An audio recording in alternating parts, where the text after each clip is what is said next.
You ever have like an aha moment? I was reading God's word in the book of Mark 12 to be exact. And so for those that don't know, I grew up in a single family home. It was just me, my mom, and my sister. And so I'm reading this God's word, and I'm noticing that the scribes, the Sadducees, they try to, it says in God's word, they try to trip him up, right? They try to trap him to get him saying some wrong things. And so they tested him. They said basically, hey, is it lawful to pay what Caesar's, pay Caesar, basically pay taxes to Caesar, right? And so God questioned him back, was like, or he was like, look, pay what, basically saying, pay to Caesar what's Caesar's. I'm working on this, right? Bear with me. I was so excited. I didn't even pray before I shared this, but I got a huge revelation from this. So I'm gonna slow down a little bit. My mind is racing. And so there's a sequence of questioning, and God literally, Jesus literally answered it correctly, right? And one question was like, what's the greatest commandments?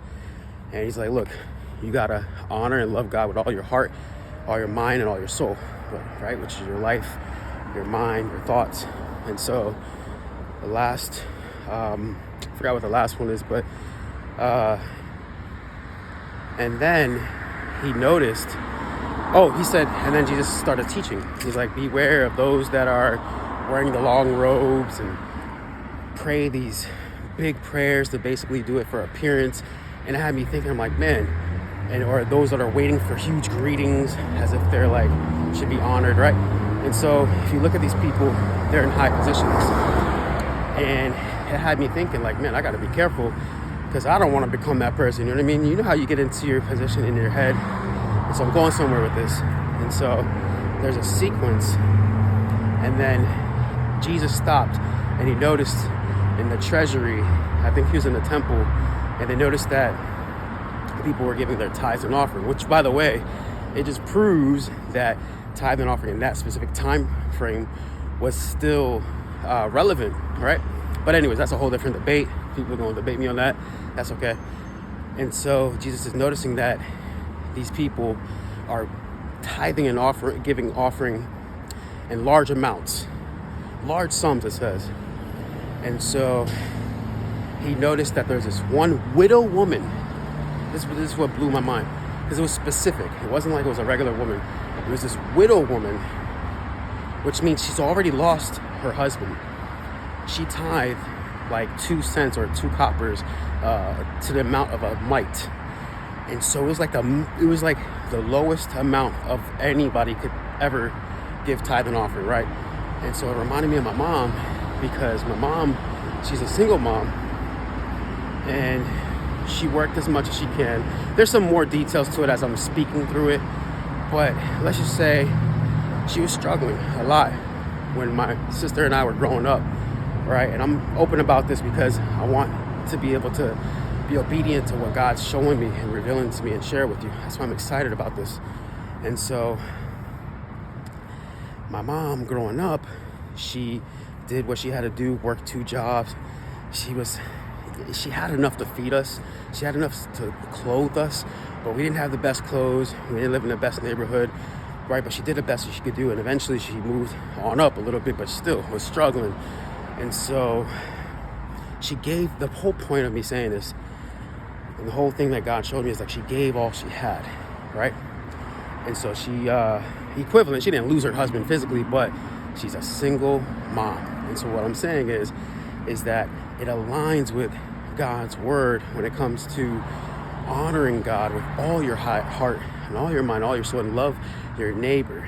And so if you're giving out a surplus, are you really giving, like you're not giving it your all? Just like if you want to lose weight or you want to get strong, are you really going all in? And so I felt like my mom was a living example for that. And consequently, even though it didn't work out for and catch this is what blew my mind.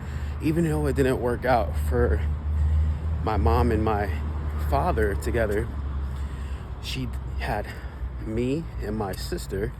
And now, even though my previous relationship didn't work out, now I'm married, have kids, purchased my first home, and my sister was able to get married one time, right? Have kids, well, get married, have kids, purchase their first home. So here's what I'm saying.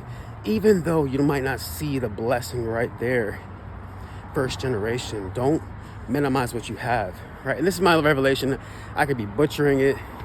I don't know what you're gonna get from this, but I'm saying this to document this, like, give all you have. Even me, I have to challenge myself right now reading this. I'm like, God, I already know you're gonna challenge me. Holy smokes. Like, I gotta give all that I have. Because why? Because when you give all what you have, God gave you something. So you honor him by giving all you have. It's the greatest commandment. Love and honor him with all your heart, all your mind, all your soul.